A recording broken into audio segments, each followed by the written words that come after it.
Good afternoon, students, and welcome to Frontier Study. Today we are going to learn 3 words. I took 3 because their meanings are so short. From them, first is acrophobia. The meaning of this word is you fear to go to the heights. You fear from heights. Second is inane. The meaning of this word is foolish. Third is fatuous, and the meaning of this word is unintelligent, and we can make a sentence like it is a fatuous comment and it is a fatuous remark. Now I request us to start the class. Thank you. Hello dear students and friends, आज आपके समक्ष मैं पुनः कुछ vocabulary लेकर उपस्थित हूँ। Vocabulary थोड़ी टेक्निकल है पर डिफिकल्ट नहीं है, बहुत ही आसान है। आप यदि ध्यान से सुनेंगे और एक बार रिकॉर्ड में रख लेंगे, आपकी ये वोकेबुलरी आपकी हो जाएगी। Now first is vivipary. देखिए विविपेरी क्या होता है कि जो नेक्स्ट जनरेशन आती है, ऑफ स्प्रिंग आता है किसी भी स्पीशीज का, तो भगवान ने ऐसा बनाया है कि या तो वो एग लाइंग होती है या उसका न्यू बॉर्न बेबी होता है। तो बहुत सारी चीज़ों में क्या होता है कि या तो एग लाइंग होता है और दूसरा होता है अपने जैसा ही ऑफ स्प्रिंग पैदा करना। तो ममल्स में क्या होता है, जितने भी स्तनधारी जानवर हैं, कुछ फिशेज हैं, वेल्स हैं, और आप जानते हैं ह्यूमन बीइंग हैं, और बहुत सारे जो है ना ये मैमल्स यानी गाय, ऊँट, ये जितने भी हैं वो अपने जैसा ही पैदा करते हैं। और इसमें होता क्या है कि अंडे नहीं देते, बीज नहीं होता, उसका जर्मिनेशन नहीं होता है, यानी वो तुरंत ही अपने जैसा ही जीव पैदा कर देते हैं। बाकी कई पेड़ों में भी होता है कि वो अपने जैसा ही पैदा करके ही नीचे ज़मीन पर डाल देते हैं और डालते ही वो वैसा का वैसा उग जाते हैं। तो ये प्रॉपर्टी जो है वो कई फिशेस की भी हैं, वेल्स की भी हैं और मैमल्स की तो है ही है। अब इस क्वालिटी को, इस प्रॉपर्टी को हम विविपेरस भी बोलते हैं। तो आपसे कोई पूछे कि कोई ऐसा विधान बताइए कि जिसमें कोई भी नेक्स्ट जनरेशन का जो ऑफ स्प्रिंग आए वो अपने जैसे ही आए, तो उस क्वालिटी को हम क्या बोलते हैं? जीव की जूलॉजिकल उसका शब्द क्या है? उसका जूलॉजिकल शब्द है विविपेरी, और इस क्वालिटी को बोलते हैं विविपेरस। अब आप देखिए मैंग्रोव जो फॉरेस्ट होते हैं, जो मैंग्रोव फॉरेस्ट का मतलब है कि वो करीब करीब टोटली जो है वाटरलॉग्ड होते हैं। वाटरलॉग्ड का मतलब उनका बहुत सारा अंग जो है वो पानी में ही डूबा रहता है। तो जिस प्रकार से सी कोस्ट है या समुद्र के पास है, तो वो पेरिनियल तौर पर ही पानी में डूबे रहते हैं। तो उनके क्या होता है कि एरियल रूट निकलती है, एरियल रूट निकल करके और जमीन में से भी रूट निकल के पानी के ऊपर आ जाती है। तो उसमें क्या होता है कि उसमें चलना मुश्किल हो जाता है, और उनमें जो प्रॉपर्टी होती है वो भी विविपेरिस होती है, क्योंकि वहाँ पानी में कोई भी यदि सीड गिरेगा तो उसको जर्मिनेशन होने का मौका नहीं मिलेगा।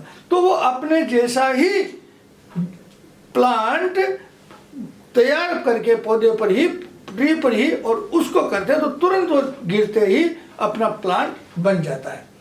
तो ये एरियल रूट्स, मैंग्रोव और विविपेरी, मैंने इनको एक ग्रुप किया है, एक साथ लगा ताकि आपको ध्यान आ जाए। अब आपने देखा होगा कि जो बड़ है फाइकस बेंगालेंसिस, उसकी एरियल रूट्स होती है, और वो एरियल रूट धीरे धीरे नीचे आकर के जमीन में चली जाती है और एक नया पेड़ बन जाता है। तो इस प्रकार से वो वॉकिंग ऑन द लैंड, जमीन पर वो पेड़ एक तरह से चलता है। तो आपने देखा होगा कि बड़ के पेड़ बहुत कई हेक्टर्स में फैले हुए होते हैं।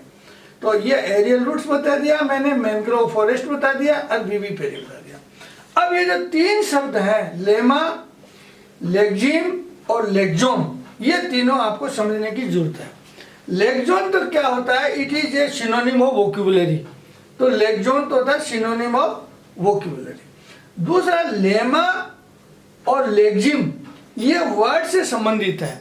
जो आप डिक्शनरी पढ़ते हैं तो आप जो शब्द ढूंढते हैं, हेड वर्ड ढूंढते हैं, यानी आप माने सोचा कि आपने रन ढूंढना है तो आप रन ढूंढेंगे, RUN। तो उस रन के फिर आपको इन्फ्लेक्शंस बोलते हैं उनको, उसी वर्ड के रूट के इन्फ्लेक्शंस क्या हो सकते हैं? रन, रनिंग, रेन, रन्स, तो ये उसके इन्फ्लेक्शंस हैं। तो लेमा जो है डिक्शनरी में हेड वर्ड होता है और उसके इन्फ्लेक्शंस आ जाते हैं। उन इन्फ्लेक्शंस को हम बोलते हैं लेक्जिम। उस पूरे ग्रुप को, उस पूरे सेट को जो हेडवर्ड से बनता है उसको हम बोलते हैं लेक्जिम। और टोटलिटी में जो जितना भी उनको हम कैटेगराइज करते हैं, वोकेबुलरी बनाते हैं पूरे सारे वर्ड्स की, उसको हम वोकेबुलरी बोलते हैं और उसको एक वर्ड उसका लेक्जोन भी बोल सकते हैं। तो मैंने हालांकि आपको ये थोड़ा ऊपरी तौर से बताया होगा, परंतु ये वेरी इंपॉर्टेंट है कि लीमा किसको बोलते हैं। लीमा लिंग्विस्टिक में मैंने बोला, मैथमेटिक्स वाला लीमा मैंने नहीं लिया है। और लेक्जिम को मैंने लिया है कि इन्फ्लेक्शंस ऑफ द हेडवर्ड, और लेक्जोन है वो सिनोनिम है वोकेबुलरी के, और लीमा होता है हेडवर्ड। ये तीनों आपने सीख लिए। और अब आ जाइए गैल्वेनोमीटर। गैल्वेनोमीटर है, हम यदि इलेक्ट्रिक करंट को नापने में काम में लेते हैं, यानी to measure the electric current, उसको बोलते हैं गैल्वेनोमीटर। और ओडोमीटर क्या होता है कि आप जितना भी चलते हैं, आप जमीन पर चलते हैं तो ओडोमीटर के आपके नाड़े के बांध लीजिए। नाड़ा यदि पजामा पहने हैं तो नाड़े के बांध लीजिए, और पैंट पहने हैं तो किसी हुक में डाल लीजिए, और उसको जीरो करके आप चलिए। तो आप जब रुकेंगे कहीं पर भी तो आपको वो बता देगा ओडोमीटर कि आपने कितना डिस्टेंस ट्रेवल किया है। तो for measuring distance on the land we use odometer. अब आ जाइए स्ट्रेट। ये स्ट्रेट क्या होता है कि दो वाटर बॉडी नहीं हो करके एक दो लैंड हो और दो समुद्रों को जोड़ने वाली पतली सी पानी की जो धारा हो, इधर वाटर बॉडी लंबी है और उधर समुद्र है, इधर समुद्र है, परंतु बीच में ऐसी जमीन आ गई है जिसके कारण वो दोनों समुद्र केवल एक पतली सी वाटरवे से जुड़ते हों, पतले से वाटरवे से जुड़ते हों, तब हम उनको उसको बोलते हैं स्ट्रेट। आप इसको कृपया थोड़ा और ध्यान से सुन लें कि समुद्र दो हैं, महासमुद्र हैं, परंतु वो जुड़े हुए हैं एक पतली सी वाटरवे से, एक पतली सी पानी की लेक से या किससे भी बता दीजिए, जुड़ा हुआ तो है, परंतु वो रास्ता बहुत सकड़ा है, तो उस सकड़े रास्ते को हम स्ट्रेट बोलते हैं। तो आज के जो है मैंने आपको ये वोकेबुलरी या बता दीजिए कि लेक्जोन जो बताया है डिफिकल्ट नहीं है, साधारण है, परंतु यदि आप याद नहीं रखेंगे तो भूल जाएंगे। और मैम ने बताया था एक्रोफोबिया, इनेन और फेचुअस, ये भी बहुत इंपॉर्टेंट वर्ड है। आप इनको सबको संग्रहित कर लीजिए और रिकॉर्ड में रख लीजिए। कल मैं आपके लिए पुनः बढ़िया से बढ़िया वोकेबुलरी लेकर आऊँगा, तब तक आप इंतजार करिए।